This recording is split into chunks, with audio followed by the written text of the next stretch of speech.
I was already in my dress when my phone rang. It was Travis. I thought he was calling to say he was on his way. Maybe to tell me he couldn't wait to see me at the courthouse. Maybe to tell me how much he loved me. Instead, I answered with a smile in my voice and heard silence. Just breathing. Then, slowly, carefully, like he was trying not to break something fragile, he said, "Savannah, I can't marry you." I remember the world tilting, like someone had taken the floor out from under me. I had spent that morning brushing powdered sugar off my sleeves, trying not to cry when Mama kept fussing over the seating chart. I had smiled at Aunt Louise, who drove in from Alabama, let my best friend Shelby twist my hair into soft curls, and tried to ignore that quiet, nervous flutter in my chest, that sense that something wasn't quite right. But even that quiet warning couldn't have prepared me for those words. "I can't marry you." The phone slipped from my hand and hit the wooden floor with a soft thud, but it might as well have been a thunderclap. The room went silent. Mama looked up from the mirror where she was adjusting her lipstick.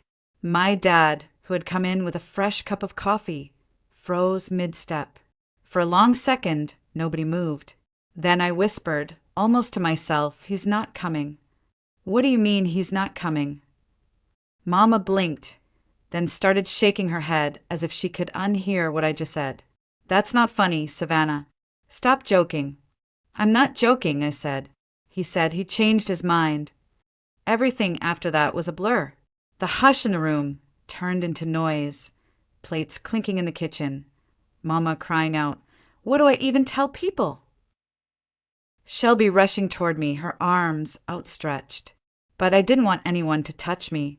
I couldn't be consoled. I felt hollow, like someone had scooped out everything inside me and left a girl-shaped shell in a white dress and borrowed veil. I walked to the window. Outside, the folding chairs were already set. Balloons tied to the porch, railing bobbed gently in the wind. I saw my little cousin playing with flower petals in the front yard. She was wearing the pink dress we bought together just last week. The air smelled like peach pie and springtime, like everything was still normal. But nothing was normal anymore. I turned around slowly and looked at my parents. Mama was already on the phone with someone, probably my aunt, probably trying to figure out how to undo a wedding in under an hour.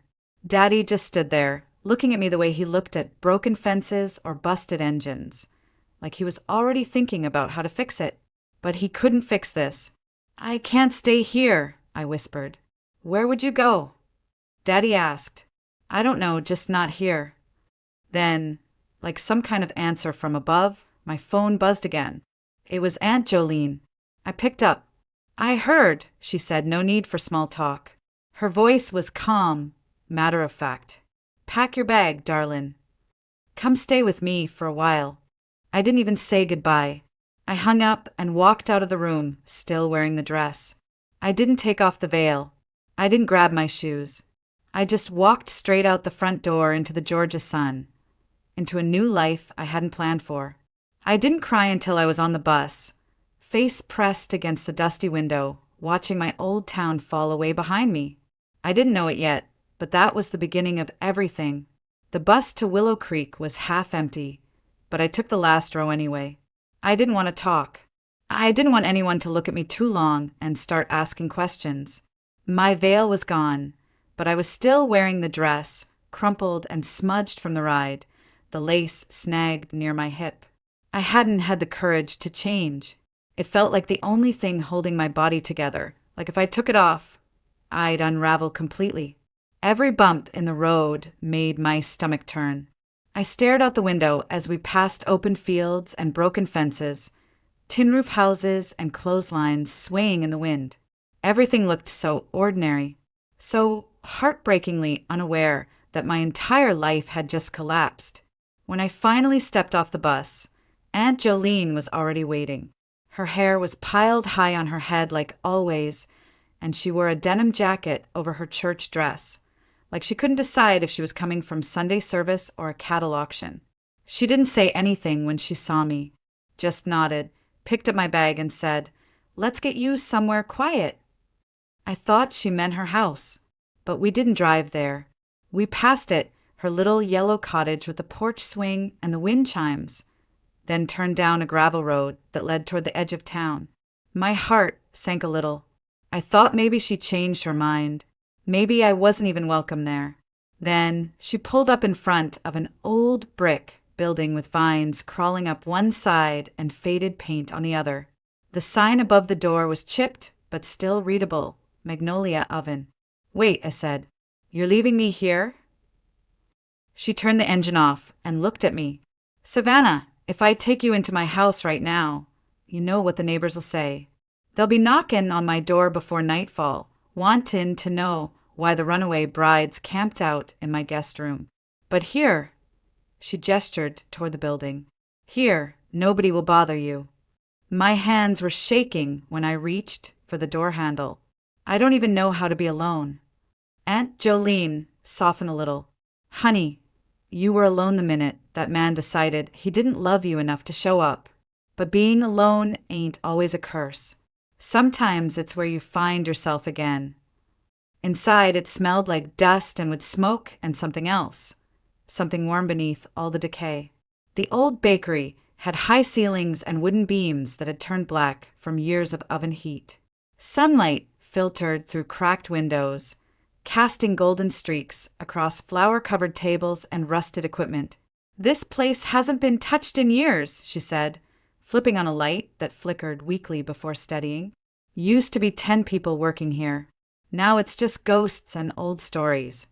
She led me to a small back room with a metal-framed bed, a desk, and a shelf of yellowing cookbooks. A folded quilt sat at the foot of the mattress, smelling faintly of lavender and thyme. "I cleaned up best I could," she said, setting my bag down. "You've got electricity, running water, and a lock on the door. It ain't the Ritz, but it's safe. It's yours for as long as you need it." I stood there, taking it all in, and for the first time since the phone call, I felt something besides grief. Not hope exactly, but a flicker, a pause in the pain, a quiet. "I don't know how to thank you," I said. "You don't," she replied, already halfway out the door. "But don't go lying here in the dark feeling sorry for yourself. If you're going to stay here, you're going to do something with your hands.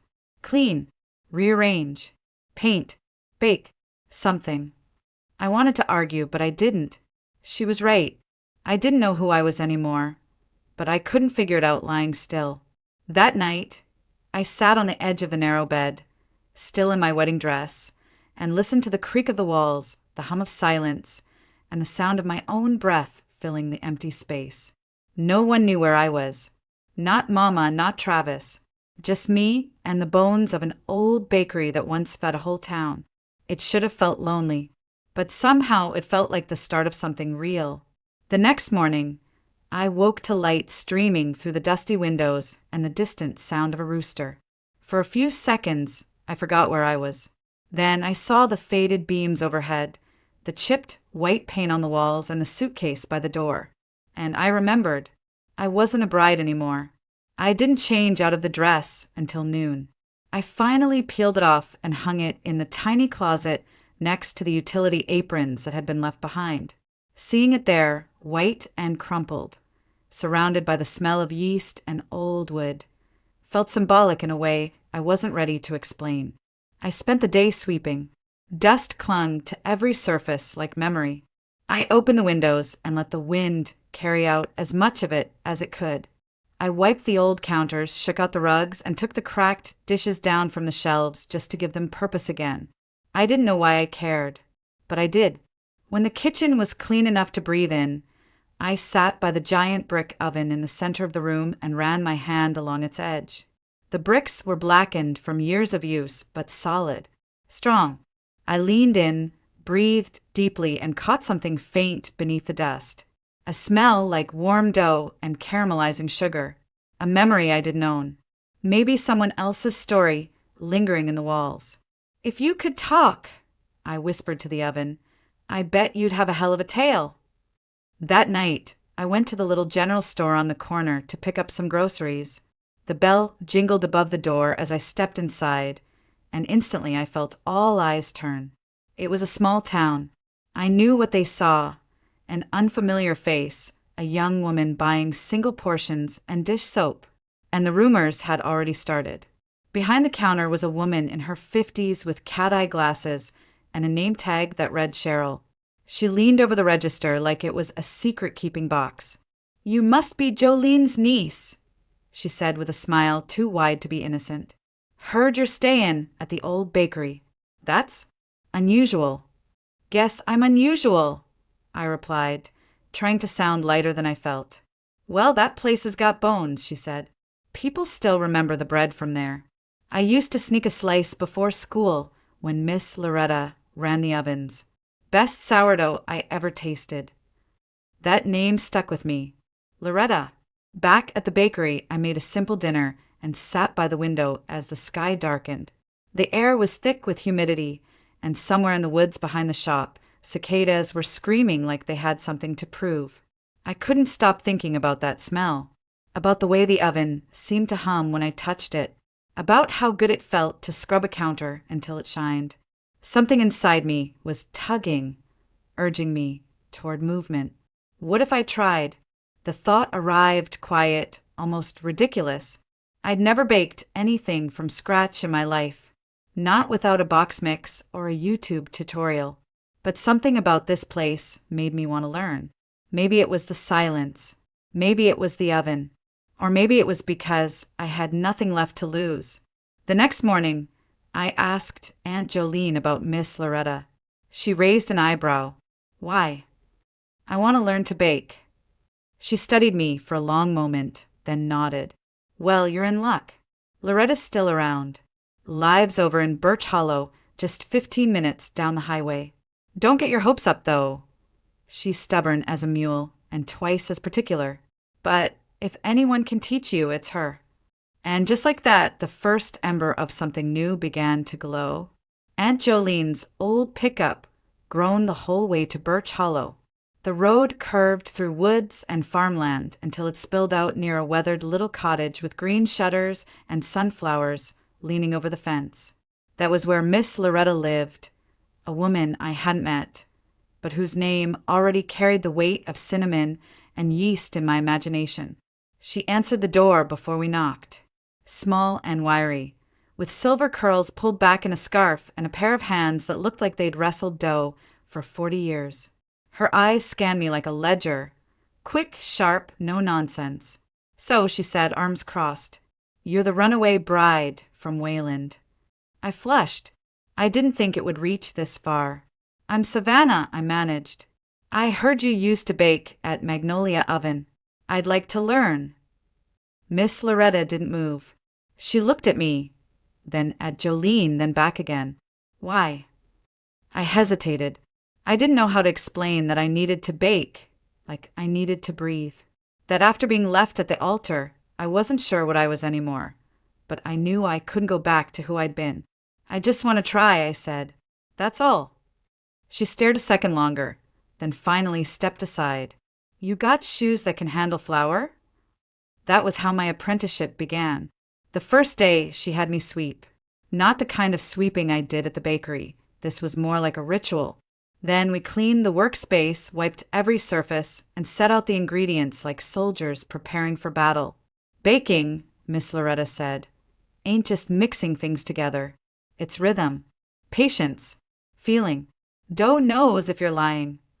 I laughed, nervous, unsure, but nodded. She showed me how to bloom the yeast, how warm the water should be, how to mix without bruising. The first batch was a disaster. Too wet. The second was better, but still collapsed in the pan. "Stop fighting it," she said, watching me struggle. "Let it tell you what it needs." "Dough doesn't talk," I muttered. "Oh, but it does. Not in words. You just have to listen with your hands." I didn't sleep that night. My body ached. My fingers smelled like salt and grain.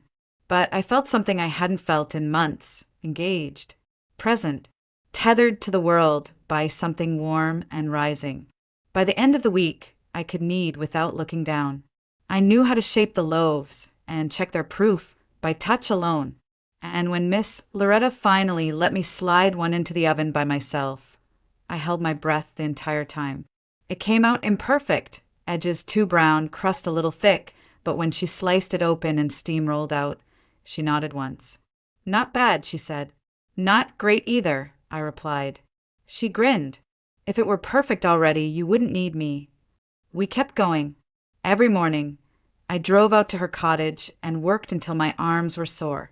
I took notes, asked questions, messed up a dozen more times, but each failure taught me something. And slowly, almost shyly, I began baking in Magnolia oven too, just a few loaves a day, starting at dawn, dust floating in golden light like flour in the air. The town noticed. Cheryl from the store was my first customer. She bought a sourdough and came back 2 days later asking if I could make cinnamon rolls. A retired schoolteacher asked for honey wheat. I scribbled recipes in a notebook, made mistakes, burned 3 pans, but people kept coming. They didn't just want bread. They wanted something that felt like memory, like home. One evening, after I'd cleaned the last of the trays, I stood in the middle of that old bakery and whispered, "You still with me?" I pressed my palm to the warm brick oven. It was like it exhaled beneath my hand. That night, I wrote a sign by the door in chalk. "Open Saturday's fresh bread, made by hand." I didn't know if anyone would come, but I was finally learning how to rise.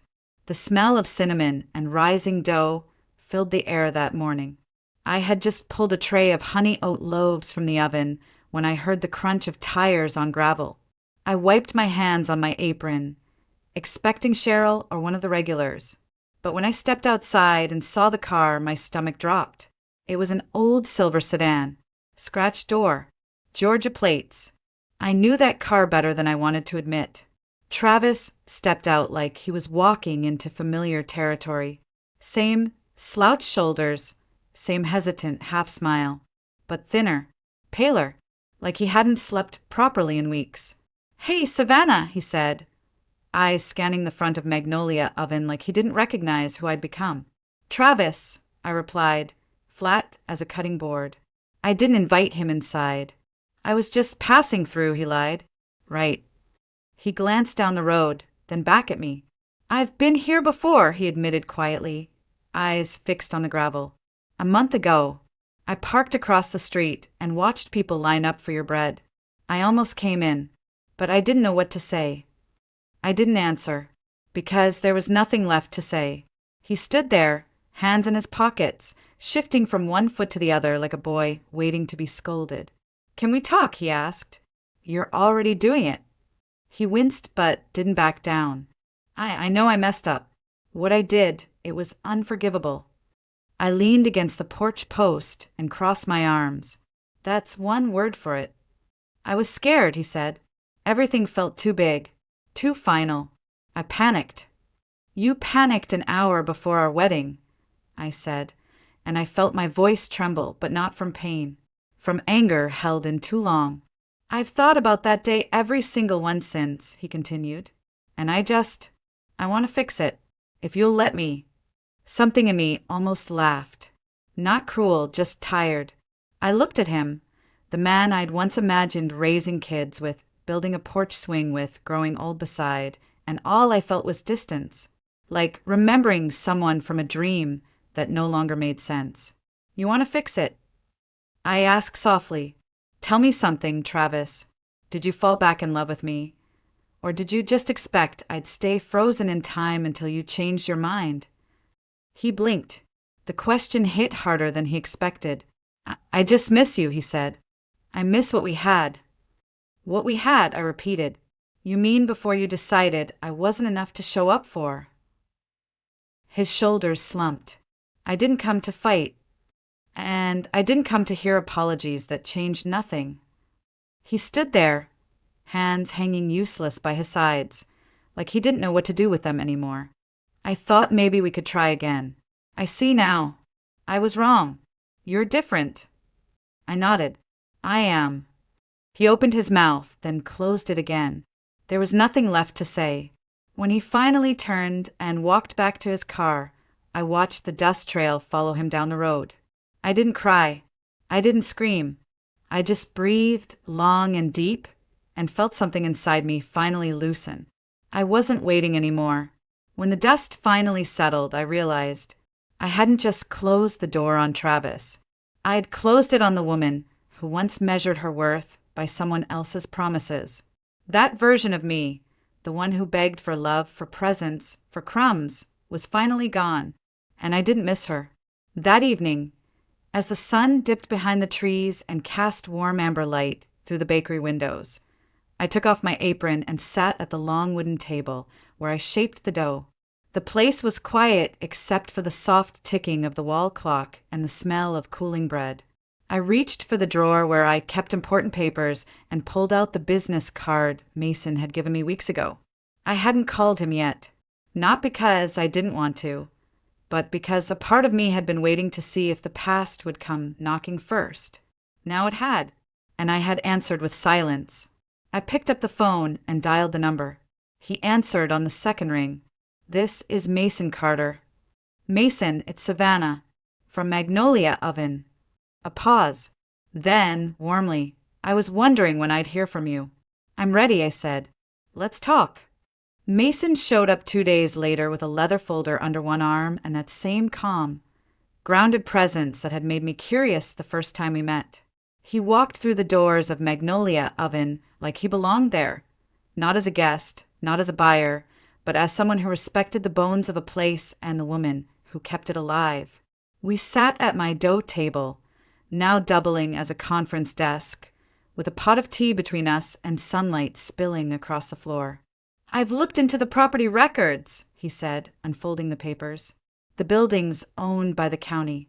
They're willing to sell. 300,000 flat. No liens, no back taxes. Just old brick and big dreams."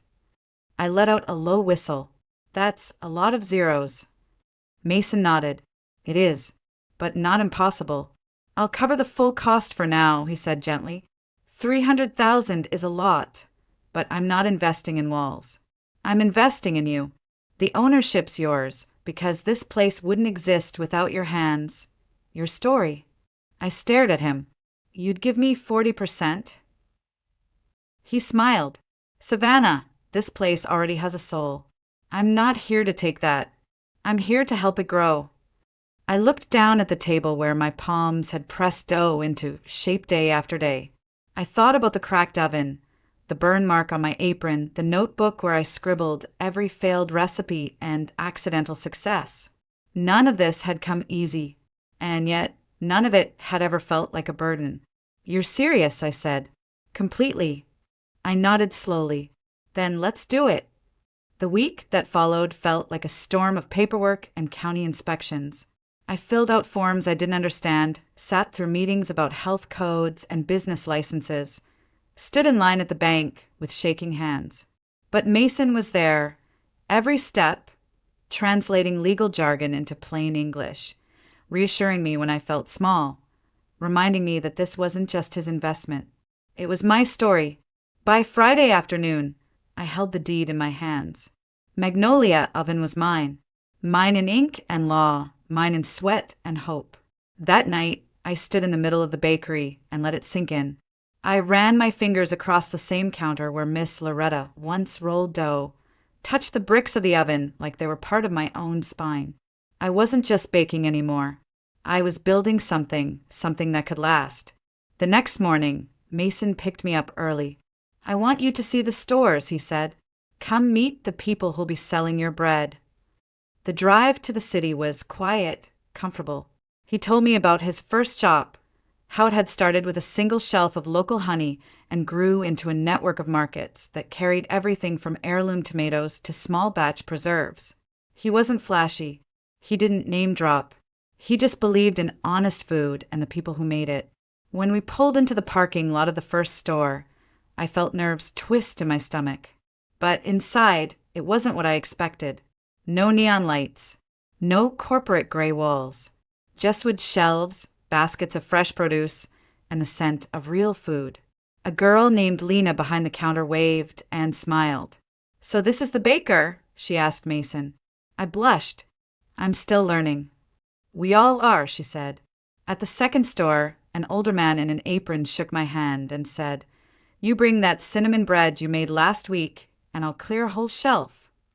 At the third, a mother with 2 kids, asked if I made dinner rolls.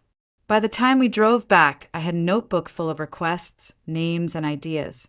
My head ached, but in the best way, not from confusion, but from vision.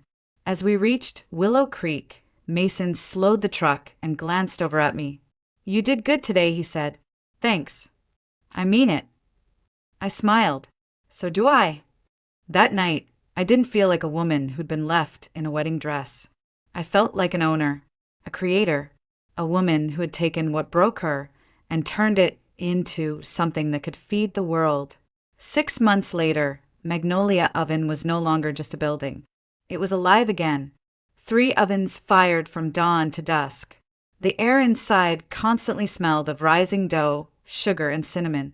I had 5 employees now, 2 high school girls who helped with prep and deliveries, a retired postmaster who shaped loaves like it was a sacred ritual, and Miss Loretta, who still came in twice a week to supervise but mostly just drank tea and smiled when she thought no one noticed.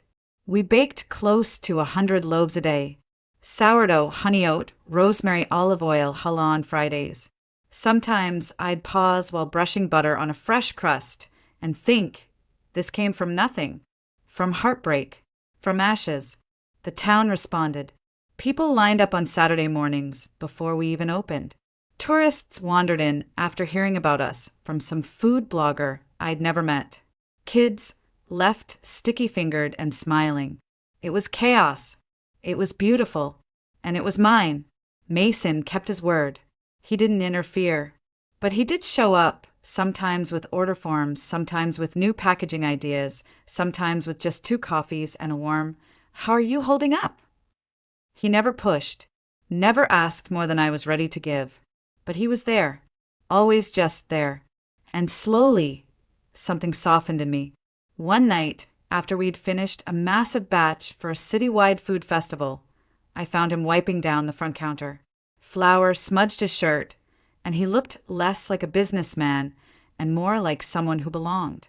"Why do you keep showing up?" I asked. He looked at me, surprised by the question, then shrugged. "Because I believe in this place. And in you." The words hit somewhere deep. I didn't answer right away. I didn't need to. He didn't press. We just stood there, in the hush of the after-hours bakery, while the ovens cooled and the moonlight filtered through flour-dusted windows. A few days later, Miss Loretta came by for her usual afternoon visit. She eyed the new delivery rack and sniffed approvingly at the batch of buttermilk biscuits, cooling by the window. "You've built yourself something real," she said.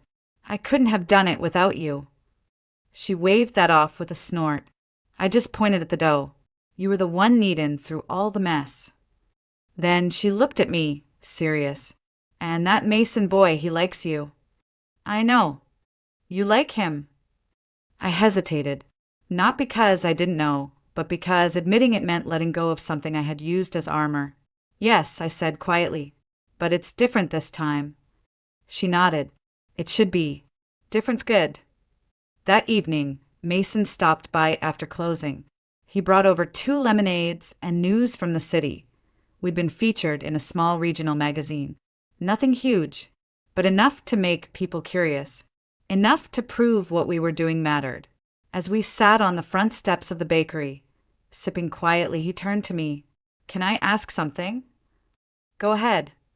"Are you still scared?" I thought about it, about how I used to lie awake, wondering if I'd ever feel like myself again, about the voice in my head that used to whisper, "You're only what he left behind." "No," I said, "not anymore." He nodded slowly. Then, carefully, he reached for my hand. I didn't pull away. Inside, the ovens were silent, the bread cooling. The air smelled like flour, sweat, and something sweeter like peace. Outside, the world kept spinning. But here was mine. Some mornings, I still wake up before the alarm. Not because I have to, my staff can handle the early shift now, but because something in me wants to. There's something sacred about walking into a quiet bakery before the world stirs. The smell of cool stone, the hush of flour settling in the air, the feeling that this day, like a fresh loaf, is still being shaped. 6 months ago, I thought my life was over. Now, I understand it was just the oven preheating. One Sunday, I found myself back at the closet in the back room, the one where I had hung my wedding dress all those months ago. It was still there, pressed between aprons and flour-dusted jackets. I touched the fabric gently. It no longer made my throat tighten. It was just fabric now, just a symbol of a life I almost had and no longer wanted. I didn't cry. I smiled. That same afternoon, I walked out to the front porch and found Mason reading over delivery invoices. He looked up, squinting into the sun. "You look lighter," he said. "Maybe I am." He stood. "I've got something to show you." We drove 10 minutes outside town to a small patch of land he'd purchased, flat, open, and kissed by wind. "This," he said, "could be the site of our first storefront." Our first. I laughed. "Well, I thought we could build something bigger. A place that holds both our names. A cafe, a bakery, maybe even a teaching kitchen." He glanced over, suddenly unsure. "If you want that." I looked out over the grass, imagining a wooden porch, fresh loaves in the window, the sound of laughter and clinking mugs. A place filled with community, not just commerce. "I want it," I said, "but only if we build it the way we built this, slow, honest, and together." He smiled. "That's the only way I know."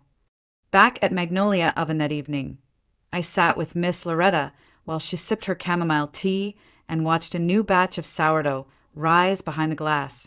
"You've come a long way, sugar," she said. "I had a good teacher." She chuckled. "You had something better. You had a reason." She was right. I hadn't baked just to forget Travis. I had baked to remember myself. To remember that I could shape something beautiful from chaos, that I could rise again, even when everything inside me had once collapsed. Later that night, after locking up, I sat in the silence and wrote something in my journal. Travis left me in a white dress, thinking he was breaking me, but he only broke the version of me that was waiting for someone else to define her worth. What rose from those ashes wasn't a victim. It was a maker, a woman who feeds others, who leads with her hands, who creates joy from flour and fire. I am not someone's almost wife. I am Savannah Brooks, and I have a damn good oven. Weeks passed, then months, and life, real life, settled in. The kind without grand gestures or dramatic exits. Just days filled with work and sweetness and small decisions made side by side. One evening, I stood at the back doorway, watching the sun dip behind the trees, and felt arms wrap around my waist. "You ever think about that day?" Mason asked softly, "The one where it all fell apart?" "No," he whispered, "the one where it really began." I turned and looked at him, at the man who had walked into my story not to rescue me, but to build with me. And I said what I now knew to be true. Every day, he kissed my temple, and we stood in the doorway while the night rolled in, warm and familiar. Inside, the bakery smelled like tomorrow, and I was finally home. Sometimes, life breaks you open not to destroy you, but to let something new rise from within. Savannah wasn't saved by a man or a business deal or even a bakery. She was saved by her own hands, by the quiet work of healing, by choosing to build instead of collapse. Her story reminds us that being left behind isn't the end. It's a pause, a space, and in that space, if you dare to breathe again, to need again, to believe again, you just might find a version of yourself that's stronger, wiser, and more alive than ever before. The bread of your new life won't be handed to you. You'll have to make it: flour, salt, tears, and fire. But when you taste it, you'll know it was worth every broken piece.